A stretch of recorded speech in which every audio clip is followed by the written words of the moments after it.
Going. It gives about 20 minutes. So, Odinn, you've done the music for Dutch Courtesan, which is just finished. And I wanted to start off, if you want just to say how you started going about doing the music.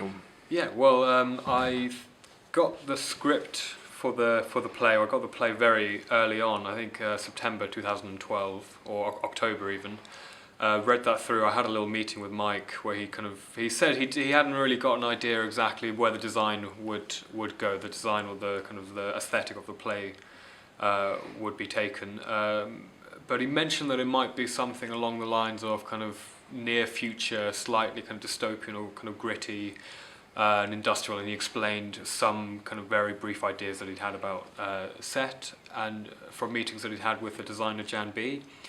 And I went off and I read the play, and that seemed to really kind of suit for me the play that I was reading and that I was taking in, and that seemed to definitely give me a very good kind of sense of how I felt the music should be as well, which was quite kind of industrial and quite modern sounding, but still have some kind of connection to the old language and the sort of the old phrases. So I definitely kind of from the beginning wanted something that, because of the modern setting, felt quite modern. So it had modern textures and modern instruments or sounds, but could still kind of hark back and kind of remind you, or at least kind of keep you tangibly connected to music, not necessarily of that period, because that period is slightly different to the kind of music that I had, but at least something kind of oldie timey, I suppose. Yeah.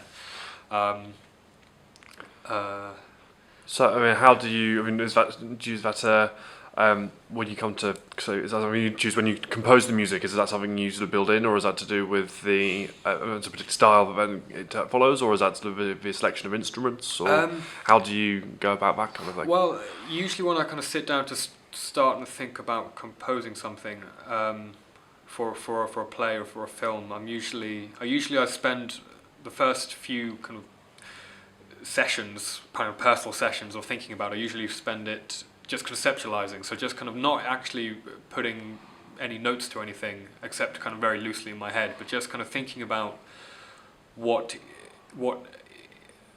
needed for each scene, what's needed for each kind of beat, and from there I kind of start to kind of sketch, if that's the right word, sketch kind of feelings, and it's all pretty much done kind of intuitively and by instinct.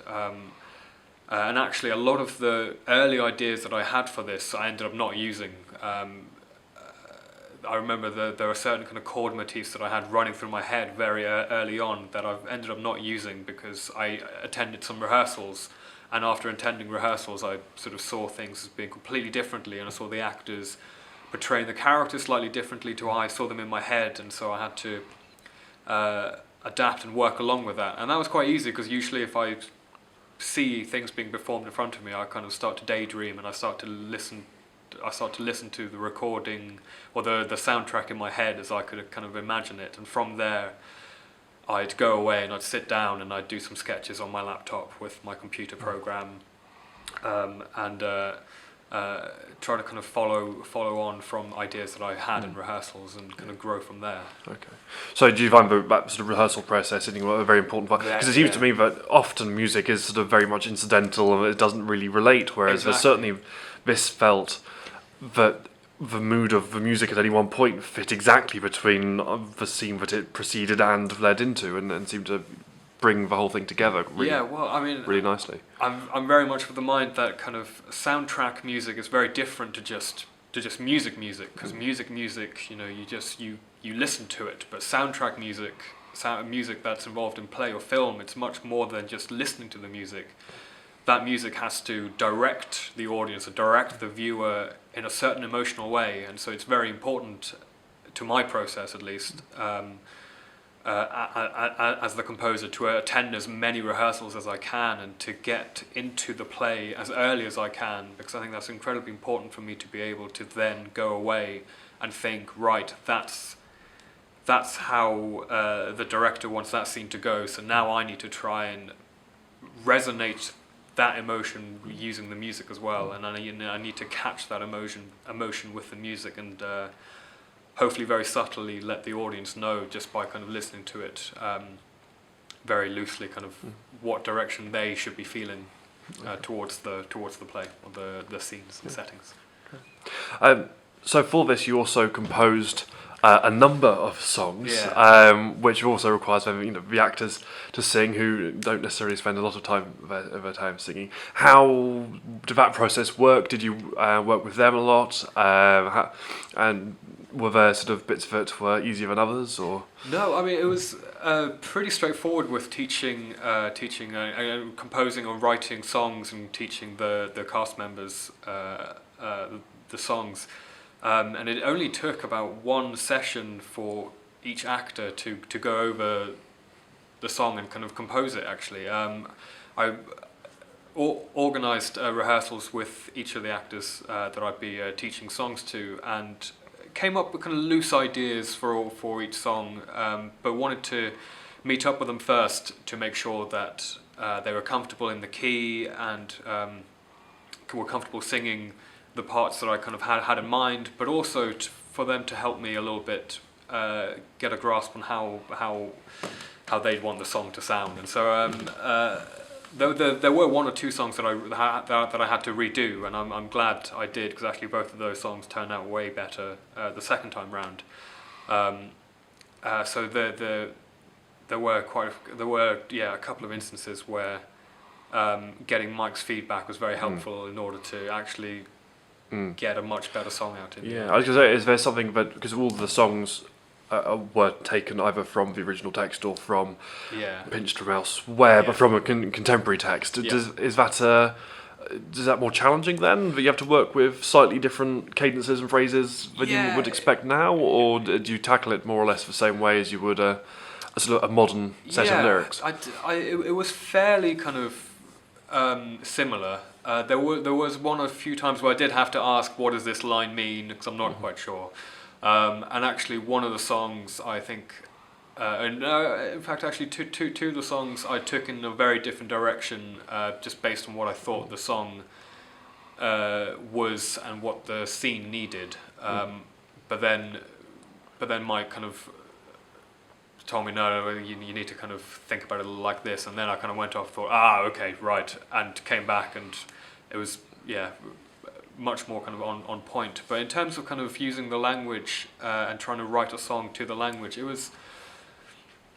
wasn't as hard as I thought it'd be. All I needed to know was really kind of what the words meant, and then because they were sort of meant to be set to music anyway, I just tried to find the rhythm of the words themselves, and that directed me to what the music should be, and then I just made sure that was exactly what the scene needed. And of course then you ended up making an appearance. Myself. Do you want to say something about what happened and how that changed? Did that change things? Or? No, well, I mean, so originally Anna was meant to learn the lute herself and learn to play an instrument to perform and sing on stage. But sadly, she fractured her hand, so that was not possible. She couldn't learn the instrument in time, so I had to fill in for that instance, which was fun for me. Definitely, I think it was good to get to have a costume myself and be involved in the whole process, and develop a gloomy musician character who doesn't really want to be there. That was great, and then sadly there was meant to be a backing track for Pewterford, the nurse's song in the betrothal scene that starts act or the second half, and foolishly I took that song in the wrong direction, and I had a backing track ready for it, and Emily sang the song for Mike, and it wasn't quite exactly what he wanted, so I had to try and do that song again, and that was completely fine, but I didn't quite have time to do another backing track, so we had to bring back the musician to to play that song in the betrothal scene. Yeah, I thought that bit would work really rather nicely as well because of the that particular scene of the setting. It was quite nice to have that sort of live song there as well. Actually, it ended up making more of occasion in a way. I think it did actually. Yeah, and I think the song, the second song or the revised version of that song definitely worked much better than the previous one. And I think it definitely did add a lot more to the occasion for there to be live music, and especially on an instrument that a lot of people hadn't seen or recognised. Great. Anything else you could think of? We covered all bases. Okay. Yeah, that's great. Well, thank you, Odinn. Thank you. Lovely.